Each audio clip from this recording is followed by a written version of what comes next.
Ahmedabad crime બ્રાન્ચે 10 kilo ચરસના જથ્થા સાથે 3 આરોપીઓની સરદારબાગ પાસેથી ધરપકડ કરી લીધી હતી।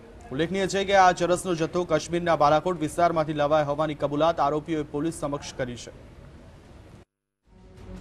10 લાખથી વધુના કાશ્મીરી ચરસ સાથે 3 શખ્સોની ધરપકડ। બાલાકોટ વિસ્તારથી લવાયું ચરસ।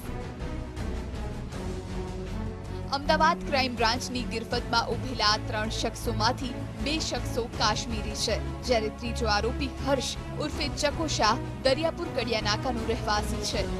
હર્ષે છેલ્લા 1.5 વર્ષથી ચરસની હેરાફેરીમાં સંડોવાયેલો હોવાની કેફિયત પોલીસ સમક્ષ કરી છે। આ ચરસનો જથ્થો લઈને કાશ્મીરી યુવક અજમેર સુધી કારમાં, ત્યારબાદ ખાનગી બસમાં અમદાવાદ આવ્યા હતા, જે હર્ષ શાહ સાથે મળીને ચરસની ડીલ કરવાના હતા। અમે તપાસ કરી રહ્યા છીએ કે અગાઉ અહીં કેટલી વખત અમદાવાદ શહેરમાં આવેલા હતા આ બંને જણા અને કોને કોને માલ આપેલો છે એ બાબતની અમે અત્યારે ઇન્વેસ્ટિગેશન કરી રહ્યા છીએ। તો હર્ષ આગળ પણ એના પણ સબ ડીલરો કે એજન્ટો હશે તો તેની પણ અમે તપાસ ચલાવીશું।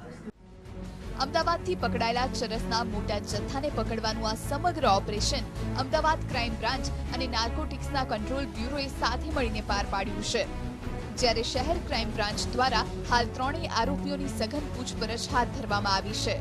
નિસર્ગ, GST